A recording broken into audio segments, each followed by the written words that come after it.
Hi there, Sanbonani Molweni. Welcome to Fix channel. If you're new here, please subscribe before the end of the video. If you're returning, thank you for love and support.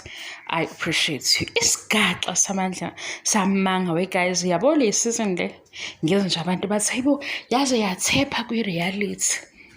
Sithanda zami isikhathi sengivumeli kodwa lokho okuncane okuvelayo sinani la. Nangu uMakhumalo noMangwabi. Kodwa phela angeke ngisho ukuthi amanga because mhlawumbe khona into abayivezayo ukuthi hawu ubaba uMsile kungenzeka ukuthi ke usenokuphazamiseka okukhona. uMangwabi noMakhumalo bahleli etafuleni angazi bakuphi indawo ngizoyiqedela leyo episode kahle kodwa indaba ithi hey uMayeni ukhulise kanjani uma esedemand ukuthi uMsile akeze endlini kaMayeni. Angithi niyayazi indlu kaMayeni guys. Endlini kaMayeni kunomnini no Obanzi ngesikhathi abashuthe ngaso i-TV show ngicabanga ukuthi uMhlophekazi ubekhona because kune episode eveza uMhlophekazi kube noSibindi ke lo mdala. uSibindi lesikhala ngaye sithi sena hey le ngane le masumsele eyenza iqanda kangaka ibe ikhula uthando luvumelekile komzali kodwa kufanele uthando ingane lithole ngendlela e-wrong ngale ndlela yokuthi ayisolwa. Ngilapha-ke kutheni uMsele kuthiwa kuleyo ndlu leyo unkosikazi wakhona ubesedemand ukuthi aye khona because bona bebebhizi bemnesa so mabemnesa uthe masefika eMzumbe wahlala endlini eyodwa kuphakathi ukuthi ubehlala endlini kaMangwabi noma ubehlala endlini kaMakhumalo because ube-weak. We guys, ngoba amanga-ke nenganekwane into mina engikwarathu kuyo ngakhula ngey'nganekwane Nkosi yami ama-TV siwabuke sesibadala thina. Nizwile nina guys ukuthi uSine uthi ubala isonto elilodwa ekutheni uMsele esesibhedlela kanti amakhosikazi anokukhuluma ngoMsele babala inyanga. Angazi ukuthi yindaba kuphambane week and month into nje engahlobeni ngoba isonto liney'nsuku eziwu-7 isonto elibala uSine inyanga aba u-4 amasonto kwinyanga. Why uMsele ekuthiwe isonto ngapha kuthiwe inyanga? Asibuyeni lapho-ke uMsele ube nokuphazamiseka. Lokhu ngikuthatha ngento ekhulunywa uMakhumalo kanye noMangwabi ngoba uMsele before ukugula ubesesimeni esingesihle kabi. Wafaka ingane emotweni wathi xishana impahla zenu ama-swimwear enu plastic zahamba ingane kuhuye umnini uMhlophekazi uObanzi. Wafika lapha eBhishi wangazi ukuthi ingane azenzeni wathi khanda ibhola lakho etshela ingane ukuthi ayidlala. Khanda ibhola lakho mnini nawe Obanzi khanda lakho naMhlophekazi wakhane lakho. Wasuka umnini lapho wasukuma umnini waya le ala kunamanzi khona wahlala edwaqelele weza uMsele kwathi kade mnini-ke manje sekwenze njani wathi umnini vele noma ngiyakutshela into ngeke uzukwazi ukuyilungisa. Haze sasithi hayibo yabo la uzomelwa inhliziyo mayisetshelwa ingane encane kanje ukuthi kahle kahle ezinye izinto awukwazi ukuyilungisa kusho umnini esho ubaba wakhe.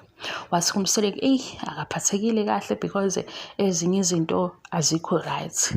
Uyabona ukuthi umnini ngenzeka ukuthi njengoba ekhala ukhalela uma wakhe. Ake sithi-ke ngokuthando lesithembu ngempela uMayeni noMsele kuba nama-issues angale kokucabanga amakhulu. Kodwa manje ngoba uMsele kangase phela simthatha ngokuthi nje enesithembu uyilo baba okwi-level yokucabanga ele phezulu. Uma uMayeni esebuyile yini esimenza yena engayi ukuyongena kule yandlu kade ehamba eBhishi ewusizi ehamba nezingane yedwa uMayeni engekho? Nina guys ngizwa kanjani lento? Waze wahamba wayohlala nomnini wagoba eduze kamnini wambuza wathi mnini kwenze njani? Umnini ekhala. uMsele kuyena akasabona ukuthi umnini ngesikhathi seseBhishi ubekhala because uma wakhe ubengekho. Lokhu kugula mhlambe ku-serious ngenye indlela angisho kabi. Ngisho ukuthi uMsele kusekhohliwe ukuthi into eyayikhalisa umnini ukuthi uma wakhe wayengekho. And ukuba seBhishi nje ingane seyigxishe impahla ku-plastic ngoba zihamba naye. Mhlawumbe uMayeni mayehambe nezingane uphekha ngenye indlela yabo nje kwabonakala ukuthi ubaba lo shuthi kuye kube khona ukuthi unkosikazi uyasiza mabe yikhipha kanje ngoba ingane nje zaphuma seyiphethe uplastic zathi hawu base bephuma nje omnini shuthi makunomayeni kuba neorder impahla zomnini iphuma kuplastic umayeni mayisekhona umseleka akasakhumbula ukuthi nje noma ade ngiphume esibhedlela angihambe ngiyobona umnini noobanzi nomhlophekazi ubese bakhohliwe. Mina-ke ney'nganekwane njengoba ngixoxa inganekwane ukuthi ku-impossible ukuthi umseleko lo wagcina umnini ekhala uma esebuya esibhedlela akasakhumbuli ukuyobona umnini. Kuthiwe ihlo elilimele lilodwa angithi akasakhumbuli ukuyobona umnini. Umseleko lo obiza i-meeting wahlala noSibindi baxoxa nendaba yokuthi-ke umnini bayambona ukuthi akekho right. Sesiyangishiya nje obanzi ngifuna sigxile kumnini. Manje umseleko akamkhumbulanga umnini. Wacasha nje emzumbe kule ndlu ade ehleli kuyona esekhohlwa umnini. Simanga sento. Isimanga sento. Kunjalo ukuhlangana ngegama lomunye yocisa nikhuluma into engekho nivumelane nihleka sithi hawu.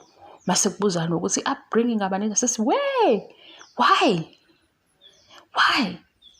Sekubuzwa nange upbringing ngoba ube demand ukuthi umseleko unengane ezo3 kule yandlo sesibala nomzukulu.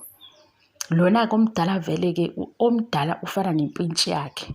Nalokho ku-wrong because ema positions omzali nengane ahlukile.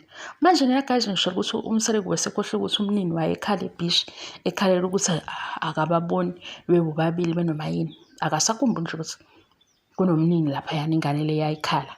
Ingane le bese siqalile nathi sikhuluma ukuthi hayibo. Yazi into embi ngabantwana nabo bayagoba bengakazi ukuthi bona bekhulume ngezinto abayibona zenzeka kubazali babo. Sesiyacabanga. Kubi-ke lokhu kugula. Hayi kubike. Ngoba phela ngesikhathi sesibhedlela kufika uSibindi wajabula ukuthi wayembona uSibindi. Esesemzumbe usehlele endlini ngamangwabe akasamkhumbula umnini.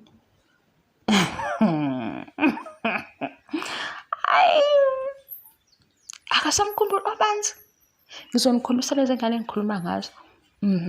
Ngoba kule yandlu uma efika nje isikhathi esiningi khona lawe nawe gasi bahamba khona benomayeni beyodla. Bathi bebuya nje ebusuku bathola ukuthi umnini akaleli ubalindile. Sengisho ukuthi nje leyo nto ubuye wayikhohlwa. Hawu. Engixaka kakhulu ukuthi usineyindaba ethi isonto elilodwa kukhonjwe inyanga. Ngizongikhombisa la kukhonjwe khona inyanga. Usineyena ukhuluma ngesonto ukuthi ubaba wakhe ulale isonto esibhedlela. Ngapha kunesimo sokuthi inyanga yonke kodwa phela-ke angikhuluma iqiniso. Mina le season 8 ngiyagejana nawo ngiyawubuka nje ngoba sengisizwa ukuthi sekwaba nezinto ezifana no catch up kodwa ngiyagejana nawo. Kodwa kune episode la umnini ekhala khona because umnini udinga uma wakhe nobaba wakhe.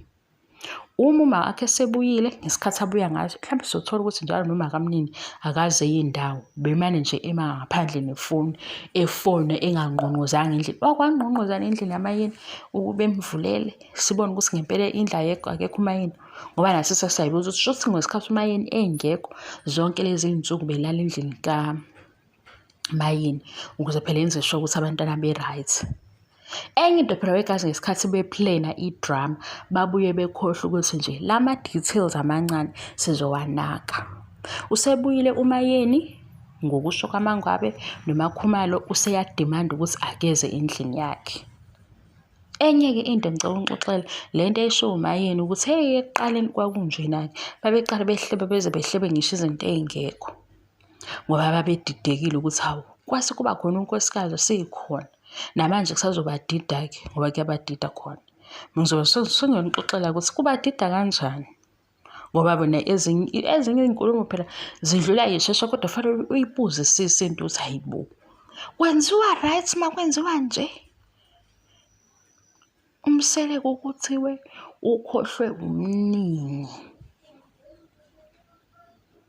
Laphayana ube ne-meeting endlini kamayeni noSibindi before aye esibhedlela. Thefika esibhedlela shuthi i-medication bamnika yaba strong. Angihlekisi ngokungaphatheki kamselweni. Ngikubuka ku-impossible ukuthi ubaba okade lala esibhedlela into yokuqala ebe ne-near death experience, mase ukuthi mayebuya ekhaya akafisi nje i-hug yey'ngane zakhe, akafisi futhi ukuspenda isikhathi esiningi ney'ngane zakhe, kodwa futhi ubukhuluma ngokuhamba. Khona la ukhuluma ngokuhamba, kodwa iy'ngane ziseduze kwenhliziyo yakhe, because iy'ngane y'lana ngike ngiy'beke ukuthi yes, uma nobaba okukhona, kodwa umzali ingane iseduze kakhulu nenhliziyo because umuntu lo lethwe uwena emhlabeni. Yena-ke sekuze walala esibhedlela, kuthiwa engakaze alale esibhedlela, emqondweni wakhe lesi sibhedlela sesi-erase iy'ngane zakhe. Hawu, baba yini guys, bengiba nje ukunihlebela la, hhayi ukuthi kuthiwani, baba yini.